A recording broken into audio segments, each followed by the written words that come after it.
So I was a little busy last week, so I didn't have a chance to review episode 11 of Faragon, so this will be a little bit of a joint review, episodes 11 and 12, more or less kind of combining the two because it kind of goes hand in hand with what this war and uprising was and how it was concluded.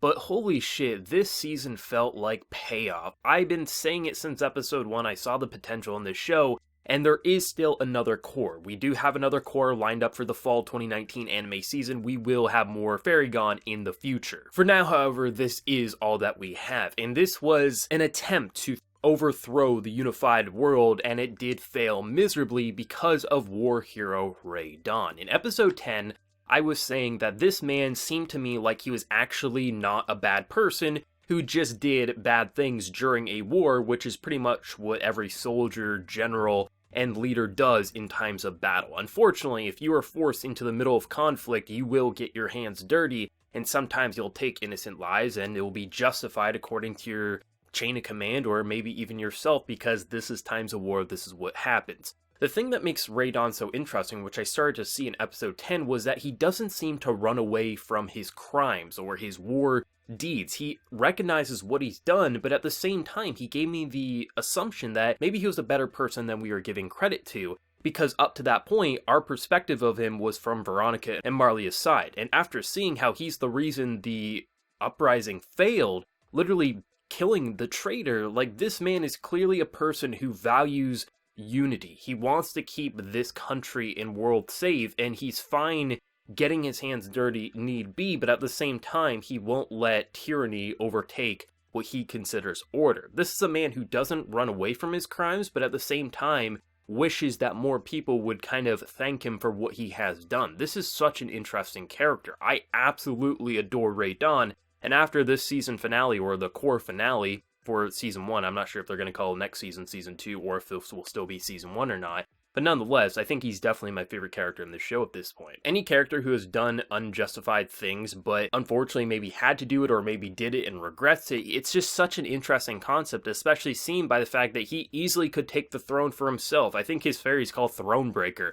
This man could have easily had the power for himself, yet he gave it to someone who seems cowardly and maybe not even fit, but for some reason thinks that's the proper fit. Maybe he wants to take the sins for himself so the country and world can kind of thrive, while someone who maybe not a hero sits on the throne, but someone who can keep the peace. That's a very interesting concept. I really enjoyed what he did. It really just shook up everything that we knew, especially because we have Wolfring. You know, it's no surprise. Arcane working to overthrow the government, that makes sense. I mean, it's seemingly like the whole point of it was to make fairies not illegal, kind of push technology and just humanity forward, not limiting and kind of making things illegal. You're kind of thinking, okay, that kind of goes hand in hand. It makes sense why this Duke is overthrowing, why he wants the power for himself, why Wolfring and Arcane would work with him. And then you see, no, he was actually working for Radon all along, and that just shakes up everything, because literally, he tried to warn the Prime Minister of what was going to happen. He also warned that, essentially, that this attack was just going to be a diversion so they could kill the leader of this world.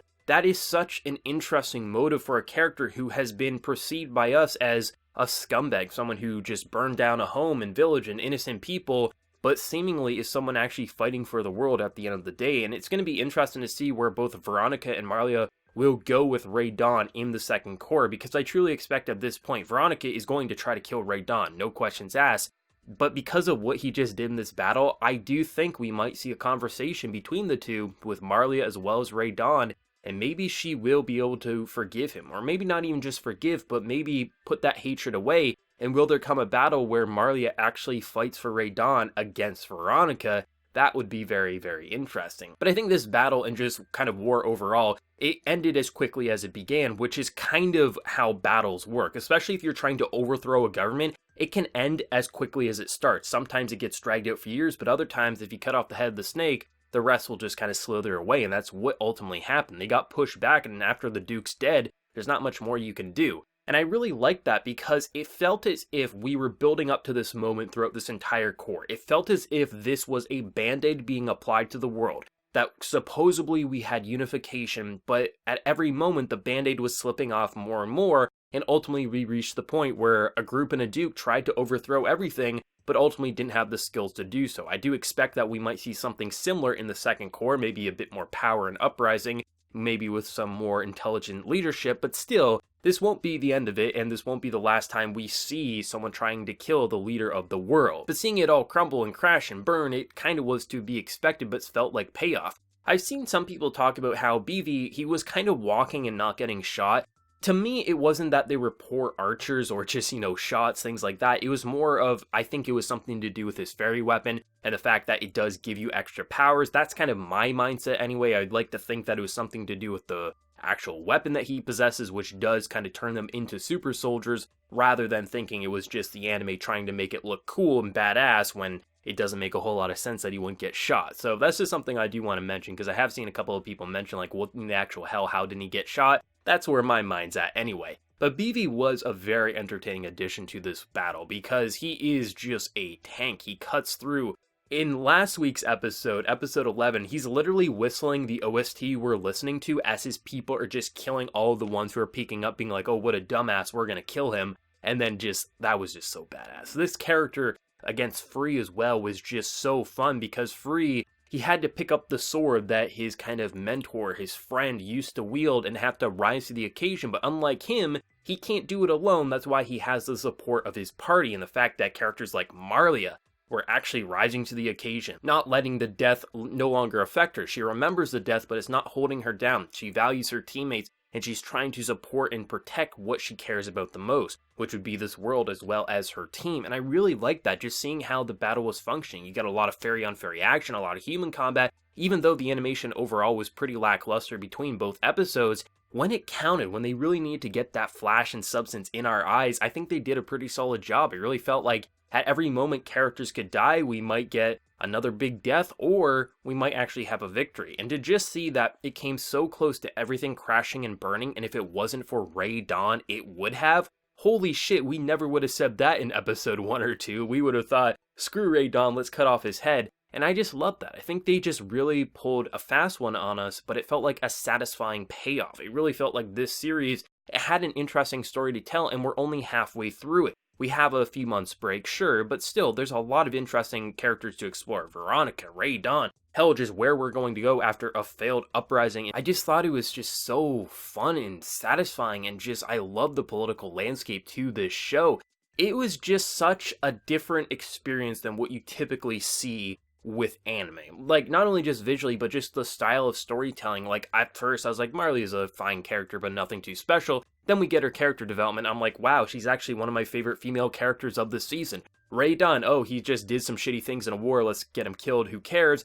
Nope, he did some shitty things in a war, but he also values the country and world overall. Also one of my favorite male characters of this season. The characters who I thought were very one-note and knew where they were going to go ended up so well developed, and just to see where this world was going, the fact that we have dukes and generals really putting themselves on the front lines, making sure that it's not just the soldiers that fall for them, but rather they fight for them and actually can help push back the enemy. It felt as if we did get to know this world and characters very, very well. If this was like all we had, there would be major issues because we would still have a lot of questions unanswered, like what would happen with Veronica. But this is only half the story, and for seeing what we got with the first half of the story, which to me, it was really focused on Marlia, Radon, and the world and what happened with this kind of unification, I felt like we got a lot of satisfactory answers to what we were seeing, and we still have so much more to explore. This was a great season. I really, really enjoyed it. This would probably be my least favorite show I watched this season, but across all the anime that I followed week by week or just recently binge, I thought were exceptionally well done. And I think Fairygon is something that hopefully over time, it'll be like that fine aged wine. Over time, people are going to appreciate this show, or maybe I'll be one of the 12 who do. I will say though, one of my favorite parts to the past couple of episodes is that the fairies were actually my favorite part of the animation. So many people ripped on the 3D in the early stages of the show, saying like, oh, it's ugly, it's jarring, it doesn't fit with the character models, and I've always said that's good. Like, they're fairies, they're not human, they shouldn't mesh in with each other, and I love how, like, I thought the sloppiest of animation was actually on the humans, and that the 3D really made it pop in a very interesting way when it came to the fairy combat. Just something I kind of cracked up, just thinking about how people were viewing the show in the early stages based on the visuals, and how in the end stages I actually thought the thing that got criticized so much was actually my favorite parts of the visual production in the past couple of episodes of Faragon, but that's just me anyway. But nonetheless, I enjoyed reviewing this, I enjoyed watching this. I don't know if I will be reviewing the second court in fall. It will really depend on if I have enough shows I'm already reviewing, if I wanted to add Faragon onto this or not, or just I'm not feeling like reviewing Faragon at that time. Nonetheless, no matter if I review the second court or not, I am going to be watching it, and I will do a big video on Faragon when the second court does wrap up in the fall. So let me know what everyone thought of this season or the past couple of episodes of Faragon down in that comment section below. Did you love it as much as myself, or did you have some more flaws than me? Let me know down in the comment section below. If you did enjoy it, be sure to drop a like and also hit that subscribe button if you haven't been new. So until next time, everyone, please take care and have a good one.